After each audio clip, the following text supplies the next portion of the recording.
There, viewers, Erico from South Main Auto. Welcome back to our channel, and if you're new here, welcome to our channel. We're glad to have you come along with us on this repair. Today we've got a 2003 Subaru Outback. It's a 2.5 liter single red cam, and it's leaking antifreeze. And if you know anything about Subarus, you know it's leaking out of the head. So we're going to go ahead and see what kind of job this is, get it tore apart, and I'm going to record it along the way. I don't know if this will be a 1-part, 2-part, or 37-part series, but we're going to get started and see where it takes us. So come along if you'd like to watch. Well, let's begin by unhooking the battery. Got to start somewhere, so I say this is a good place. I think we'll start right here.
Now that we've got the battery out of the way and got the air duct out of the way, I'm going to go ahead and take a couple pieces off here, get our accessory drive belts off, and take the belt tensioner off here.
This one's pretty low on antifreeze, so I don't really have to drain any currently, but I'm going to go ahead and get this upper radiator hose yanked out of here.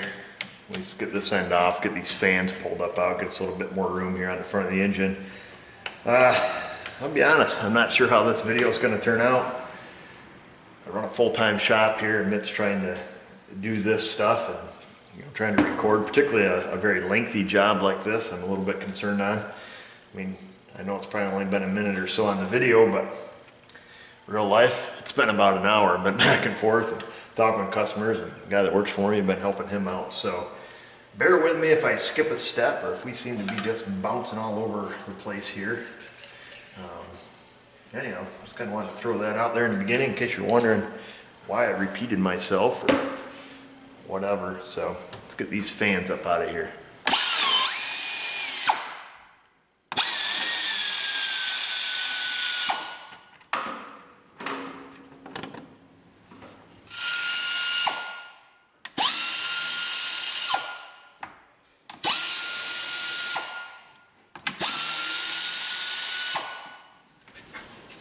electrical connectors down at the bottom there, you'll see them.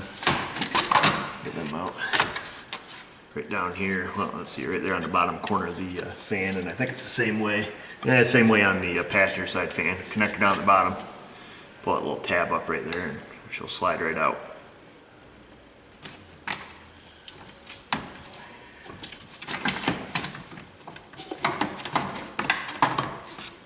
There. Go ahead and get this washer jug out of our way.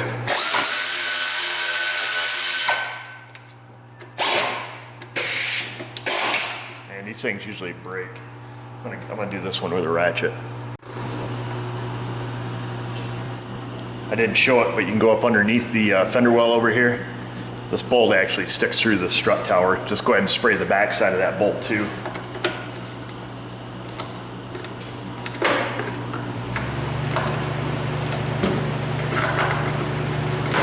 Oops. Now we did it.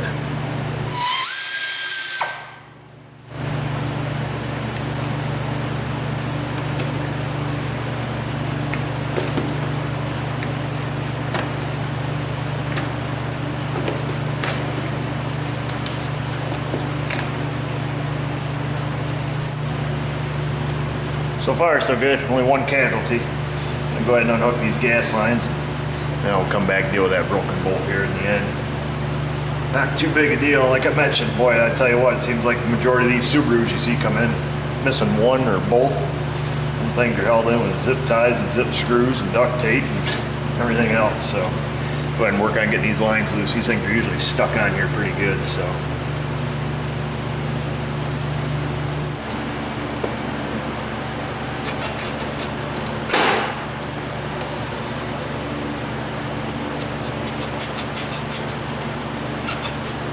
Grab a rag, it's probably gonna have a little bit of pressure on it.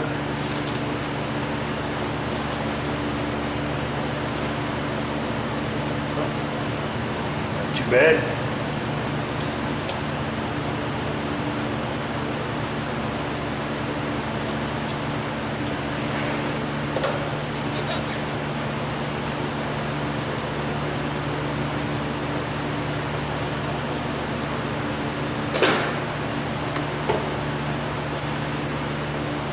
One thing we can do over right here, we get them gas lines done, go ahead and unhook these throttle cables. Got one for the throttle and one for the cruise, so go ahead and get them off. I don't know, maybe there's some real particular order that people like to use doing this kind of stuff. I guess, well, it's all got to come off, so sometimes I'll just stand in one area, take a bunch of stuff off, stand in another area, take some more things off. I don't know if you guys have a method or what your thoughts are on that. It's kind of a long job. Probably gonna be a lot of babbling along the way, I'm sure. Get our cables off here. There's one.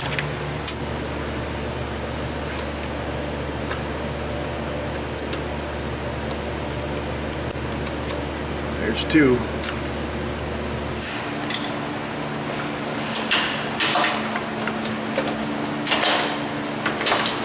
Keep all this stuff out of your way. Probably what I'll end up doing is just getting a zip tie going around the gasket or something like that. Kind of keeps everything back, you know.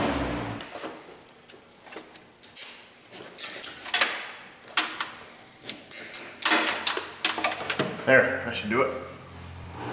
Let's see, where do we leave off here? Get some of this wiring out of the way.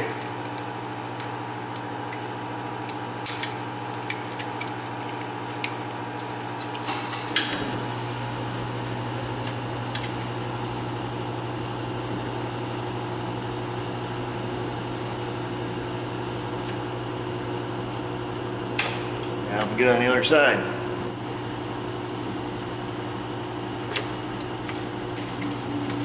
There.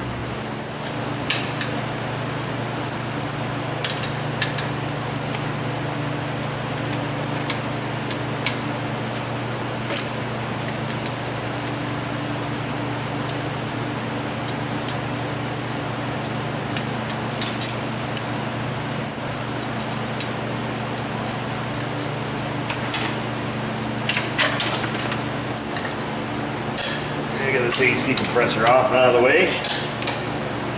Get all the bolts on it here.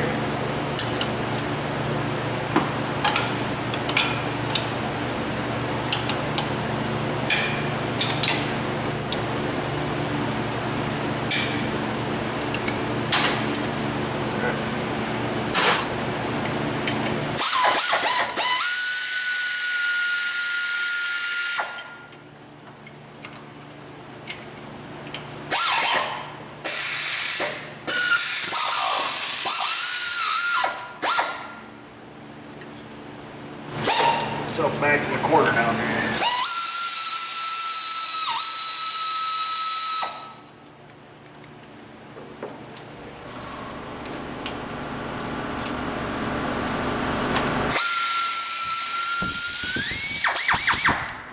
There we go.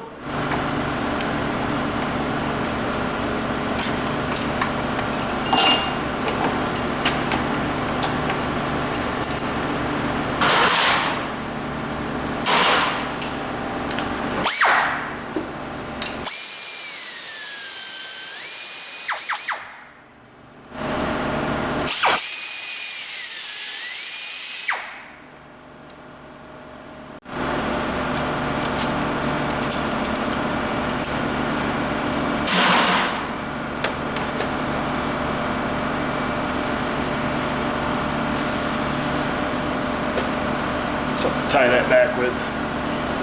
Actually, I think I'm just going to leave the AC compressor just sitting right here temporarily. Get this intake manifold off and try to set it right back over on the center of the engine. It should be right out of our way, no problem. So let's keep moving forward.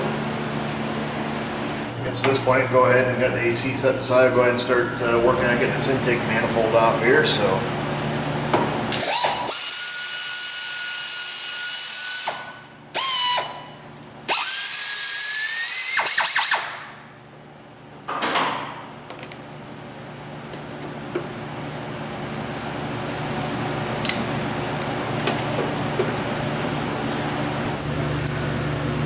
Got this feeling that I'm missing a whole bunch or forgetting to record something because I've had to walk away so many stinking times already.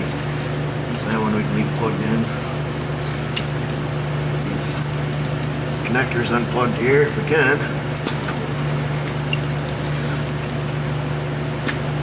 Alright. One thing you gotta do back here on the back side of the engine is you gotta hook this EGR pipe where it comes down on the driver's side head. I think it takes like a 22 mil. 7/8 is really close, and I've got one of these stubby sockets. So it's always my habit just to reach way down, see if you can get on the thing. Sometimes they're not that tight. Right down on the driver's head. You can't really get to it from underneath. They're kind of a pain. If I get on this one here, get this thing off. So you gotta pull this EGR pipe to get the intake off. Yep. And that one broke right loose, so really no problem. Got to get out of the EGR valve, of course, still, or right up here on the intake manifold. So see if we can't get that loosened up too. On bottom one came loose, but this top one, the way the wrench fits in here, just comes up and hits the EGR valve. So I'm gonna try to stick a crow's foot in here and see if we can't get it to crack loose with that. There we go. That's all we needed. Usually come right out. They're not in there too tight. Well, when I put them back in, when I do these cars, I always a fair amount of never seeds on them, just in case. Go ahead and get that up out of there.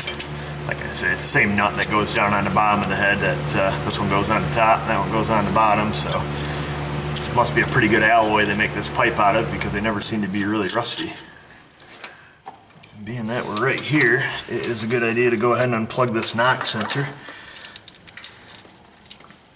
Otherwise, I have to be tugging on that. Let's see, got that unhooked. Got to unhook these coolant lines. There's going to be two coolant lines that hook to the throttle body. I'll move the camera so you can see those. You're going to want to unhook them. And not a whole lot on these. Right, before we get those coolant lines, I'll just grab this hose here that runs to our brake booster. Get that up out of the way. Grab them other two, get them other two spark plug wires off there. Oops, just bumped the camera. Go ahead and set the AC to the side. These other two plug wires. One of them valve cover tubes or spark plug tube seals. Them things are leaking. I'm surprised this thing wasn't skipping. One thing that's kind of neat about Subaru, I think, is you don't really have to go through and unhook a bunch of wires on the intake manifold. Everything comes over to these 2 or 3 bulkhead connectors that you have. So that's kind of handy. Depending on what kind of bracket is on yours, sometimes those connectors slide off pretty easy, but in this case, I'm just going to pull the whole, this whole metal bracket off with it, just because it's easier than trying to fiddle around to unhook them and reach underneath and using a mirror and stuff. So we'll just do it like that. You can do it however you like. So a lot of different ways to work on stuff. Back to the coolant lines. Got they're pretty difficult to get a good camera angle on, so you guys will have to pardon the bad camera angles. But basically, there's just two 3/8 coolant lines that hook to the throttle body there. It's got your standard pinch style clamp. You're going to want to go ahead and unhook those. Get them off from there. I'm going to grab a pair of hose pliers and we'll get them pulled off. Might be enough coolant in this thing still. These might leak actually. Let me see before I go. Oh, not bad. I know it's quite low. It's got a pretty substantial leak underneath, so there's one. Get this one to go down. And there's two. They are starting to pee a little bit, so I'm just going to go ahead and throw a pair of pinch pliers on each one of those until I get the coolant drained. I hope this process is going along smooth. I don't know what the video is going to look like, obviously, until I get it brought up and start doing a little bit of editing. At any rate, I think I'm going to display it in parts because this is really dragging out, to be honest with you. Usually I can, work on stuff for a little while, go jump on another job, help a guy out, talk to customers, answer phone, write estimates, do bills, run around like a fart in a whirlwind. But at any rate, I'm going to try to edit these and upload these and let you guys look at them, decide how you want me to keep proceeding with this. If this is, you want me to keep going like we're going, we'll keep moving forward.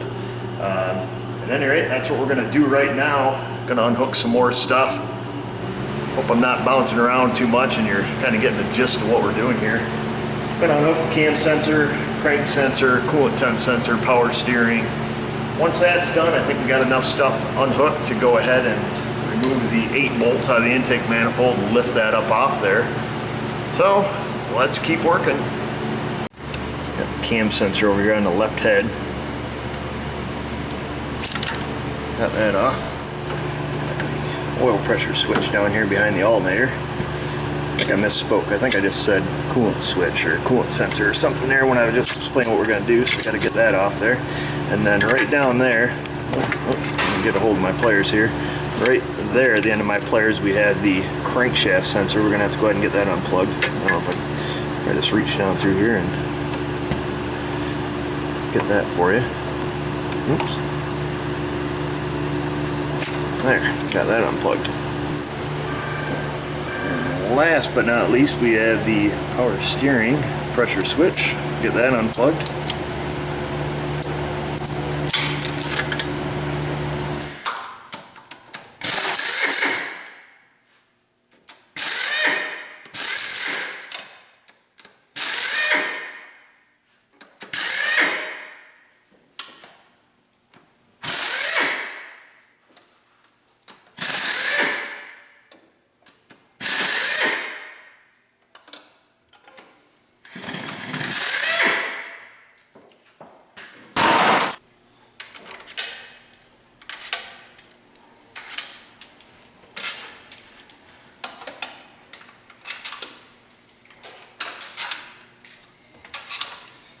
There, we should be loose now. Need to get our PCV hose off there. And I think, yeah, we've got one more connector down here. It's probably kind of difficult to see. Grab a light here. We've got, what do we got down here? We got coolant temp sensor. Slide that intake back a little bit. Let's see if we can't get a, I can't see the camera when I do this, so hopefully you're not just looking at the back of my head. There, I got the coolant sensor unhooked, got the PCV unhooked. Let's give things a double check and make sure we got it all. I think we do. All right, well, the only thing that I see extra was over here on the driver's side valve cover. You've got one of the breather hoses that went up to the air cleaner. You're gonna want to go ahead and unhook that, and I think we've got all the bolts out of it, we've got all the connectors unhooked, fuel lines. We'll leave those ones down because we're going to leave our power steering here stationary. We might have to tweak their power steering lines back out of the way a little bit. But we should be in good shape. I think we can lift this intake off now.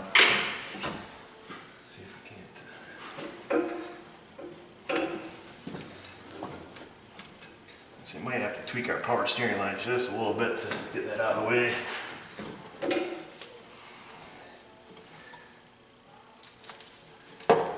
Never fails though, you always seem to forget something.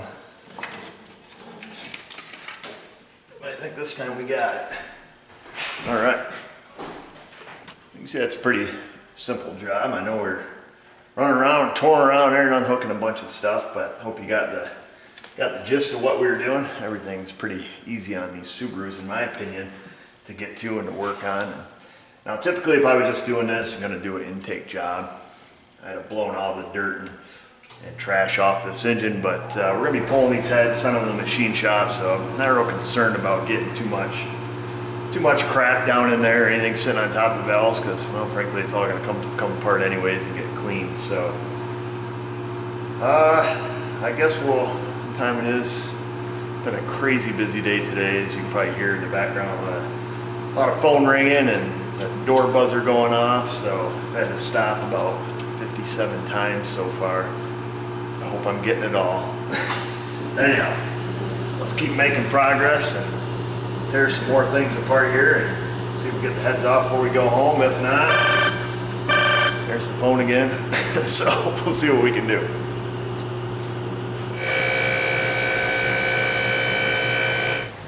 I decided we better go underneath it. Unfortunately, we're only working on a low-rise lift, so I resulted to laying on the ground with a little bit of cardboard.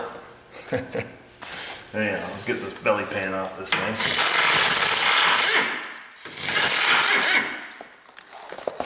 Oh, what do we got?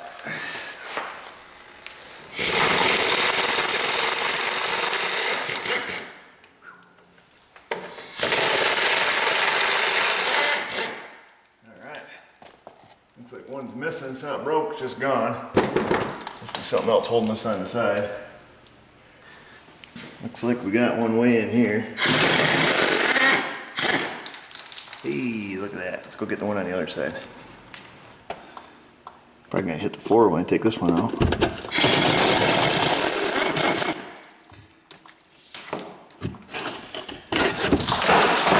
Hey, what do you know?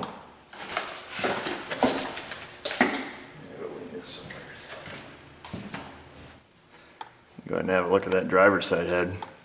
Looks like that thing's been seeping and cooking some oil on there for quite some time, so that's the whole reason we're after this job right there.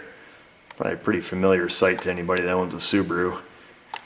Sad as it is, I mean, they're neat little cars, but boy, I tell you what, man, these head gaskets are constant failures on these things. So you'll get the exhaust pulled off. Good and lubed up. There's our phone again. All right, 3 more on the other side. Wonder what the customers think when they walk out. I'm laying on the floor and got a camera. And of course, then I got to explain to every single one of them what I'm doing. All right, the exhaust is loose. Got to unbolt the motor mounts now.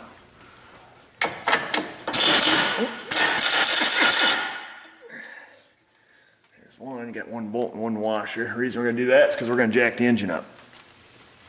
This side here is a little bit snugger. I can go in there with a swivel socket. Get the exhaust loose, get the motor mounts loose because we're going to jack it up. Because I do the heads, wheel them in the car. You know, I know the majority of people, they yank the motors on them. It doesn't really matter to me either way. I've done them both ways. But at any rate, I think being that we are underneath here, I'm going to take and get the lower bolts here on the timing cover just because they're accessible, and then we'll keep sludging along.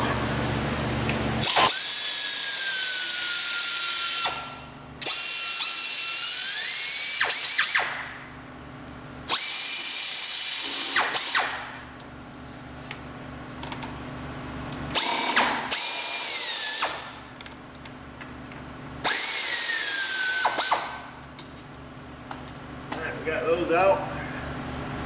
Let's go back to the top floor, and I think that's all we got to do under here.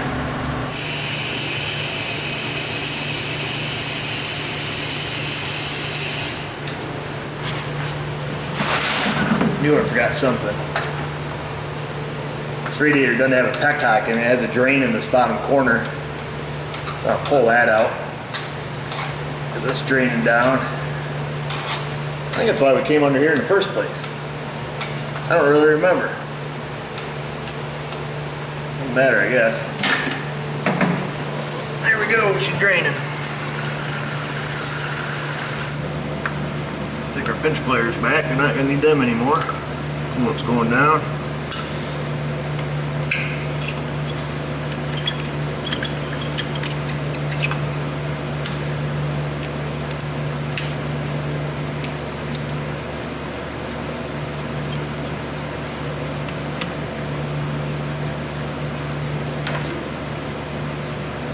Well, we are waiting for that coolant to drain. We are going to pull the harmonic balancer off there. I'm going to use the power bar. This is basically just like a giant impacting wrench. I don't know what you would call it, but that's what it's called. Power bar. They work really great for these. Stick a 22 mil socket on it in this case. And hook it on there. I use my favorite little hammer. Anybody who watches my videos knows I'm fond of this little guy.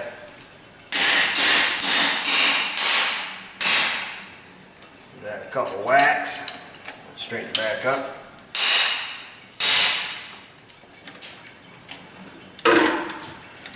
That's it.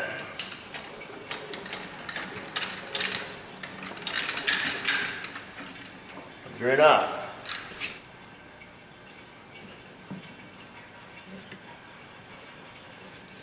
Not a perfect world, the harmonic balancer would just pull right off, but might take some wiggling, some finagling.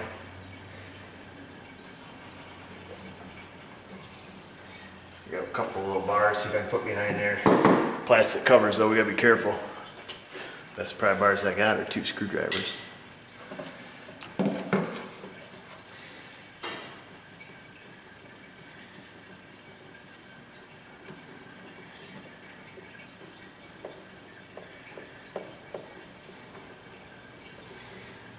Sometimes you just gotta wiggle it.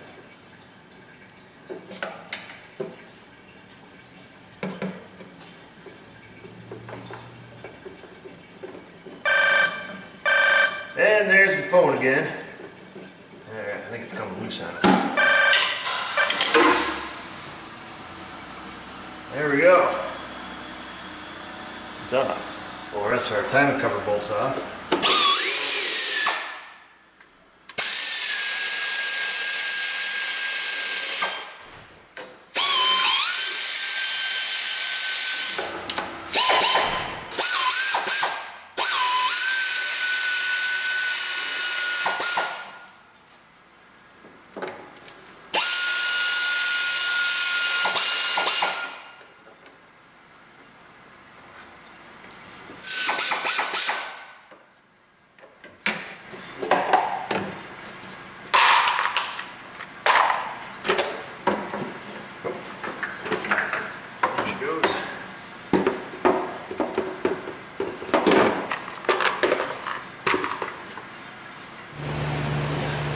Timing cover, everything's off there and out of the way. Oh, we got to pull the bolt, or yeah, the bolts. Got to pull the belt off to, obviously take the head off. But we got to get these cam sprockets off there.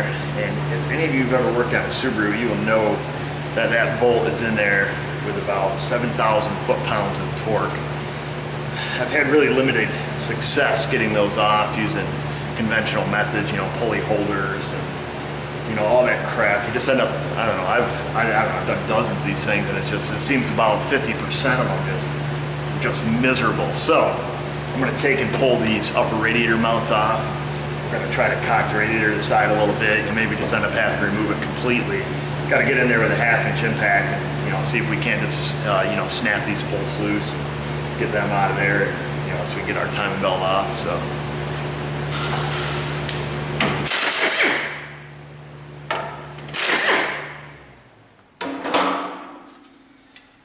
those out of the way.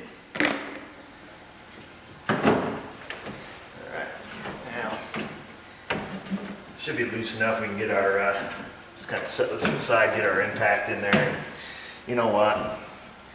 Let's just take it out of the way, I guess, instead of trying to work around it. It's only couple clamps, I guess. Well, I don't know. Check that. Starting to lose my mind. See if we can fit this in there first. If not, we'll take it out of the way. How's that sound?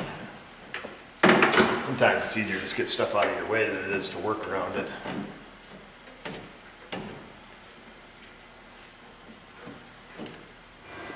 I'm not going to screw around trying to work around it. Let's get these clamps off. This is the best way to get these wire clamps unhooked, is just go in with a pair of dikes and just cut the wires. We'll put regular worm style clamps back on it when we're done. Start messing around and twisting these things, they just break or get all wadded up on you. So that's how we're going to do it. So I'm going to get this one off, get the other training line off.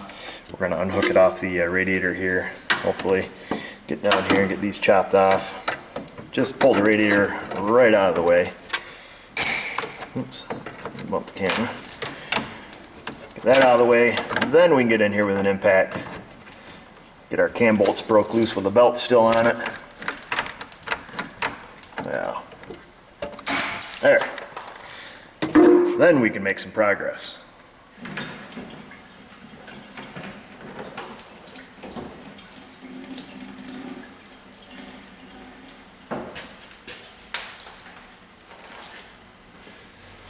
The radiator out of the way. Let's see if this got enough snoot to loosen these bolts up.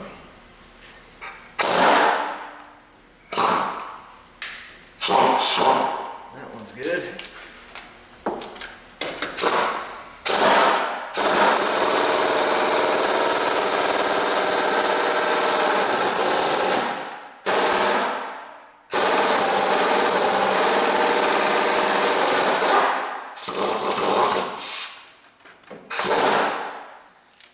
That one's good. Not too bad.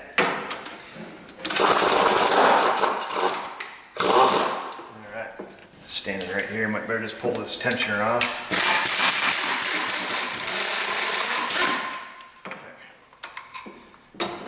Probably ought to state the fact that I don't remember if I did it on camera or not, but number one's the top dead center, so it's something you're going to want to do. Your timing mark there and your crank pulley, you're going to want to run that up. Of course, we'll get into more of the timing here once we get the heads yanked off and put back on. And like I said, I think I'm probably losing track of some things along the way here. Let's take these cam pulleys off. I got them loose. That one.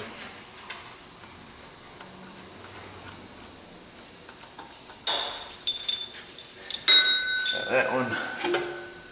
They're labeled left and right, so don't worry about mixing them up. All right, viewers, I'm gonna call it quits for the day. We're at a pretty good stopping point, I think. A little frustrated, got a little bit of a headache. I really want to do a good job on this. A big job like this, honestly, is really difficult to record in a, full functioning shop. Just myself and another guy that works here. And well, quite honestly, we're pretty busy. I mean, the phone rings off the hook, and people stopping in, so trying to do something like this is, well, it's rather difficult. Plus, I want to get this done in a timely fashion for my customer. So, probably going to come in early tomorrow, start on part 2. We got to get these heads off. We got to get them up to the machine shop because, you're looking at a day or two turnaround there. So, anyhow, that's just me venting a little bit. But let's call it quits. Come back and see part 2 and probably part 3 and 4 and however many parts we have. But that's it. Give me your feedback. Let me know what you think this far, what you want to see different, and we'll go from there. Thanks for watching.